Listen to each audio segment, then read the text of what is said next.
Helo, dyma Rhydian Jones gyda help Euston ac Image yn edrych ar straeon y wasg yng Ngwlad Pwyl o'r wythnos yma 15 o fis Mai 2013.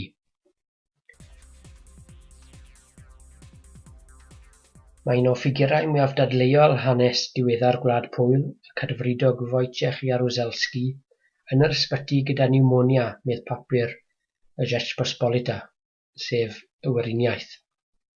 Mae'r Cadfridog bellach yn 90 oed a fe oedd arweinydd comiwnyddol olaf Gwlad Pwyl yn ystod yr 1980au.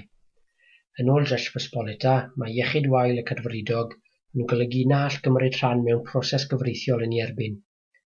Mae'r broses yn ymwneud â benderfyniad i gyflwyno stad o reolaeth filwrol yng Ngwlad Pwyl yn Rhagfyr 1981, a barodd am flwyddyn hanner ac oedd yn ymgais i dorri'r gwrthwynebiad i'r drefn gomiwnyddol. Mae'r Cadfridog Jaruzelski wastad wedi dadlau nad oedd dewis ganddo ond cyflwyno rheolaeth filwrol, neu fel arall byddai Rwsia wedi anfon i milwyr i mewn i Wlad Pwyl i amddiffyn y drefn. Ond i gefnogwyr Undeb Solidariaeth, mae e'n parhau'n ffigwr dadleuol iawn. Ers dydd Sadwrn, mae Jaruzelski wedi bod yn cael gofal mewn ysbyty yn Warsaw ac mae'n brin o anadl medd llefarydd.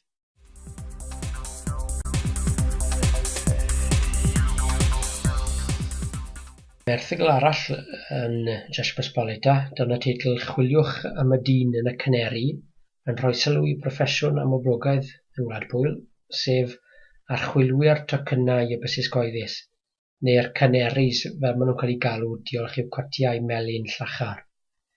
Yn ôl Rzeczpospolita, mae ymgyrch ar waith yn rhai o ddinasoedd mwyaf Gwlad Pwyl i wella delwedd y Caneris. Mae ymgyrch gyhoeddus gan awdurdod bysiau Wrocław yn datganfod yr archwilwyr tocynnau yn bobl hefyd. Mae dinas Poznan wedi cynnal cyrsiau i'r Caneris ar ddelio gyda stres yn y gwaith. Wrthos yma roedd dyn yn Warsaw wedi rhoi lluniau o archwilwyr tocynnau'r brifddinas ar ei dudalen Facebook, gyda sylwadau sarhaus yn cyd-fynd â'r lluniau. Yn ôl llefarydd ar ran awdurdod bysiau Warsaw, roedd y dyn wedi derbyn sawl dirwy am deithio heb docyn, ac roedd yn cynnal rhyfel personol yn erbyn yr archwilwyr tocynnau. Mae Rzeczpospolita yn dyfynnu'r cymdeithasegydd Bohdan Jałowiecki o Brifysgol Warsaw, sy'n dweud nad yw hi'n syndod fod teithwyr yn anhoff o archwilwyr tocynnau. Sneb yn hoffi cael ei rheoli, medd y cymdeithasegydd.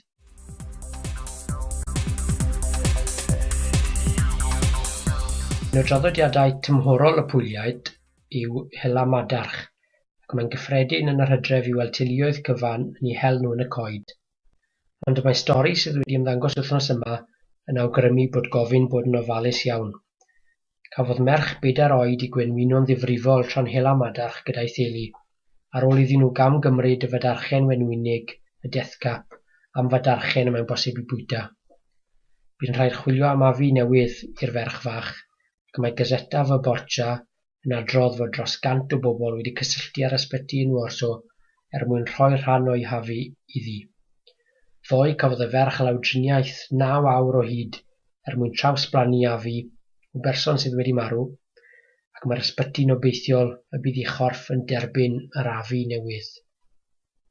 Mae arbenigwraig arwenwyn Madarch, Jolanta Lipnicka, o Uned Iechyd y Cyhoedd yn Opole, yn dweud yn Gazeta Wyborcza byddai 100 gram o'r death cap yn ddigon i ladd oedolyn, ond i blentyn bach y byddai 1 cnoiad yn gallu bod yn ddigon, gan fod y gwenwyn yn llifo trwy'r corff ac yn dinistrio organau.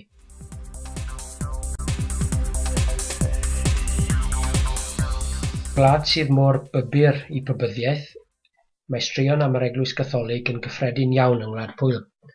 Y mapur Rzeczpospolita maen nhw'n adrodd fod y Pab Francis wedi rhoi hwb i'r Eglwys Gatholig, 6 mis ar ôl cael ei ethol. Maen nhw'n dyfynnu papur newydd yn yr Eidal sy'n dweud fod agwedd agored y Pab tuag at bobl hoyw ac ysgariad wedi denu nifer o bobl i'r offeren. Ond mae gan bapur rhanbarthol de a Dwyrain Pwyl, Jenynik, stori lai cadarnhaol am yr eglwys. Mae 2 offeiriad Pwylaidd, ac un ohonyn nhw'n dal swydd ar chesgob, wedi cael ei cyhuddo o weithgaredd pedoffilaidd tra'n offeriadon yn y Weriniaeth Ddominicaidd yn y Caribi. Mae trafodaethau'n digwydd ar hyn o bryd i weld oes digon o dystiolaeth i estraddodi'r ddau o Wlad Pwyl i Lys-Barn yn y Weriniaeth Dominicaidd. Mae'r Eglwys Gatholig yng Ngwlad Pwyl wedi dweud y byddan nhw'n cydweithio gyda'r awdurdodau, ond mae papur Jenenik yn dyfynnu prif archesgob Gwlad Pwyl, Józef Kowalczyk, sy'n dweud nad oes cydgyfrifoldeb gan yr Eglwys Gatholig dros y troseddau honedig. Yr unigolyn sy'n gyfrifol am unrhyw droseddau, medda'r archesgob Kowalczyk, boed yn droseddau pedophilaidd neu rei eraill.